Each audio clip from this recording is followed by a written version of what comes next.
From prehistoric to present, my name is Ethan. I've been studying prehistoric through current animal life for the past 20 years and began teaching in 2016. Now, hit that subscribe button and let's get into a discovery of a new flying species of pterosaur. Yike bat winged dinosaur discovered in China.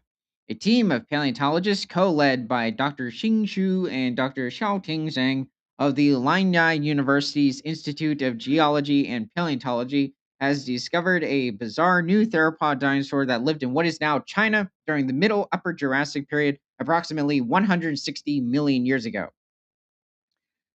Interesting, a flying species of dinosaur.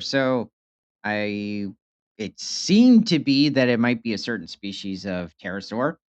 Um, but this seems to be more along the lines of like modern day birds or well, predecessors to modern day birds or species of animal like Archaeopteryx, but I have not seen something like this before.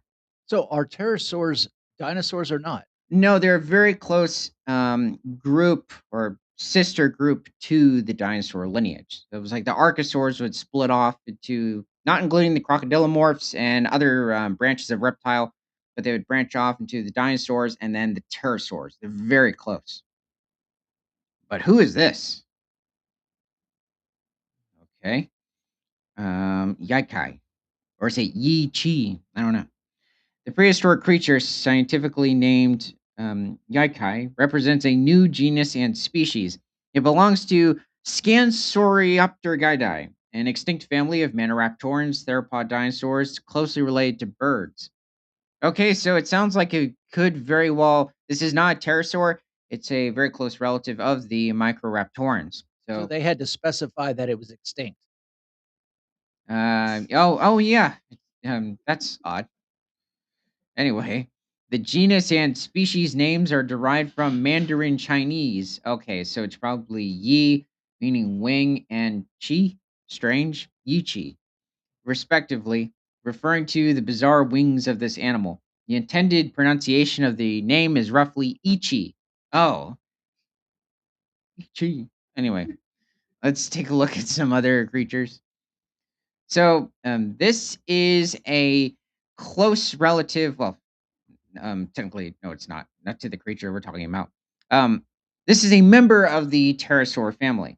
So this is specifically Sinomacrops, which existed during the Jurassic period around 152 million years ago, probably having a wingspan of not much more than 6 inches and barely weighing a few ounces. Now, these creatures used to be portrayed as having a very long, thin, and narrow neck and also a bit of a much more narrow skull. And more analysis was done during the early 2000s, the 2010s. And these creatures are quite round compared to their body size, and especially when it comes to their neck, it's very robust and they have a very round shaped skull as well.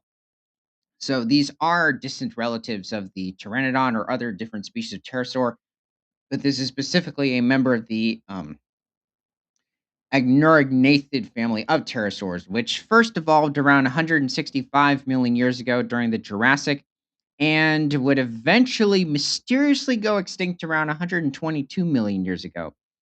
Now, this is another species. This is Agnerognathes, which existed over in Germany around 150 million years ago. There were certain portrayals of this animal being or existing over in North America, and there isn't any evidence to suggest that it did 150 million years ago. So most likely, oh, this creature probably had like a 4 to 8 inch wingspan, probably also weighing around a few ounces, um, and probably was just likely feeding on different species of insects. It wasn't hunting small dinosaurs. If anything, those small dinosaurs would have hunted it. Also, I'm even referring to hatchlings. It was just simply this would make a great pet. Just it would be feeding on different species of insects. So let's head back to the article. Ichi had a stubby head, featherless wings like in bats, long fingers, and thread-like feather. Thread-like feather. I think it's referring to the feathers at the end of its tail, which is quite different from the feather of any existing bird. Analysis of Ichi's flying ability shows it was capable of flying short distance between trees or flying from treetops to the ground. Flying or was it gliding? Because likely when it comes to the dinosaurs and the ones that didn't become the avian birds, likely it was gliding from tree to tree. Living in the mid period of Jurassic, Ichi could be a pioneer in the evolution of flying ability. No, if he really is a part of the lineage that I'm thinking of that would lead on to the Microraptorans, they just would glide for a few tens of millions of years and then go extinct. The birds would take over. I mean, you still had different species of pterosaur. So this seems to be the whole specimen. I think we're seeing feathers around here. That's very, very much intact. It is interesting because the smaller feathered dinosaurs tend to be talked about during the early Cretaceous period of the different Chinese ecosystems, also around 125 to 130 million years ago. Whereas the mid Jurassic is left less often talked about. Ichi proves that the prehistoric life had various attempts in developing flying ability. Many went into the dead ends, though the flying mode of existing birds seemed to be the only one survived to date. They already took a different branch in evolution, um, I guess, shortly after the time Ichi had evolved. I mean, Archaeopteryx would arrive on the scene around somewhere between 150 to 152 million years ago and give rise to the different species of birds later on to the end of the late Jurassic as well as the rest of the Cretaceous. Now, let's go and look at another species of dinosaur. This is a member of the Dicryosauriid lineage of the diplodocid sauropod dinosaurs. So this is Suasia, which is, despite it sounding like another version of wasabi, it's actually from Montana. And this animal could reach somewhere around 49 feet in length or pushing, what, 15 meters? And probably weighs somewhere around 5 to 7 tons. What's wrong with its legs?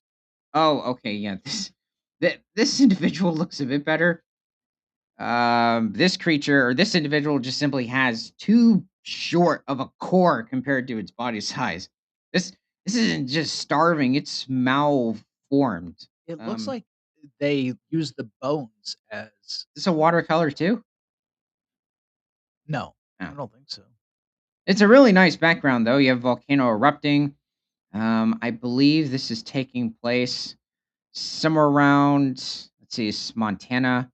I think it's close to somewhere between like 100. Oh, it's around 150 million years ago.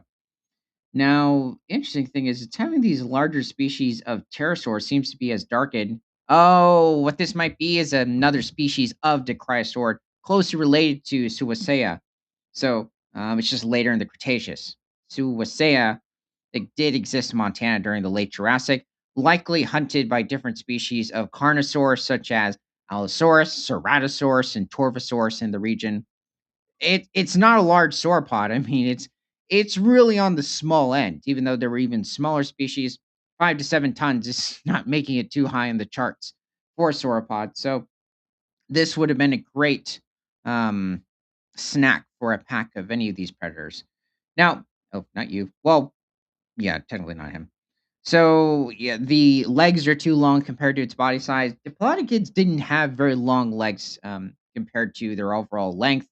When you look at different species of brachiosaur, at least their forelimbs tend to be longer, but even different species of titanosaur, they're a bit more matching. A lot of kids, not so much. They tend to just simply have a bit longer necks and tails. Um, let's see, anything else? He's okay, like in terms of like the tail structure, probably should be a bit thicker.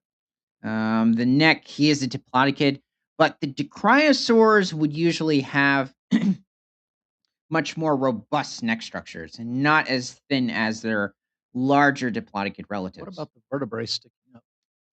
That can be a distinct trait in different species of Dicryosaur. Some had very short, elongated vertebrae.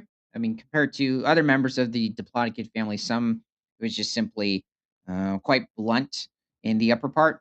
But this is very possible. Whatever species this is had it, and others are huge. Like when you look at different species, such as a Margosaurus from late Cretaceous, South America. Let's see. Yeah, so here, specifically with Suacia, there would have been a small elongated vertebra, kind of like with what you see on certain species of Hadrosaur and even early Cretaceous Carnosaur like Acrocanthosaurus. There's a bit more pronounced. Now, this animal is um, a top predator of late Jurassic China around 150 to 152 million years ago. So after Ichi had evolved, and this is Yang Schwannosaurus. There have been two species of Yang Schwannosaurus that have been discovered, and this animal could reach somewhere around 35 feet in length or pushing 11 meters and probably weigh around 3 to 4 tons.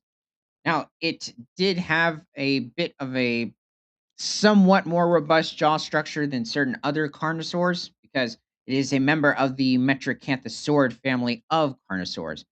Now, certain species of Metricanthrosaur tend to have odd characteristics along their back vertebra, especially concavinator, or even certain species such as Metricanthosaurus.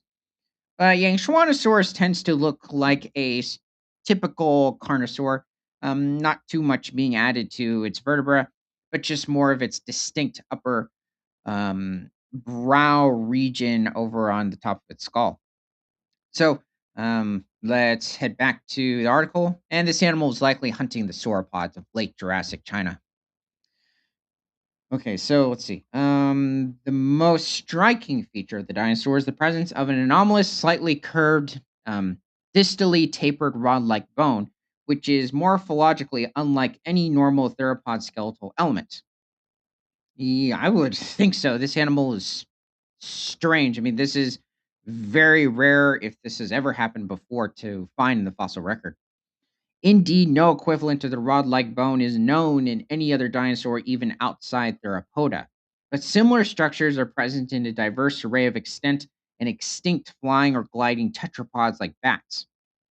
Well, tetrapod is a bit of a basic term. A T Rex is a tetrapod.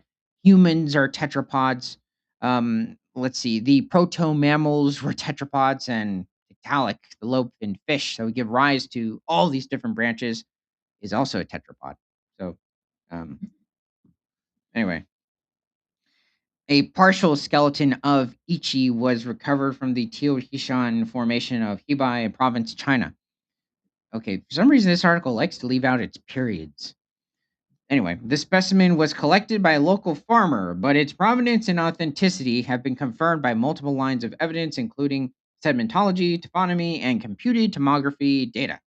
So, looking at our last creature, by the way, farmers all over the world tend to find a wide variety of different skeletons. They just happen to be exposed on some part of the land. So let's see. We are looking at a species of Chinese stegosaur. It dates to around 160 million years ago, so around the same time as Ichi. And this would come before different species of stegosaur, such as Stegosaurus and its likely ancestor, Hesperosaurus. Now, likely the Tuangosaurus didn't give rise to those species, but is an early relative.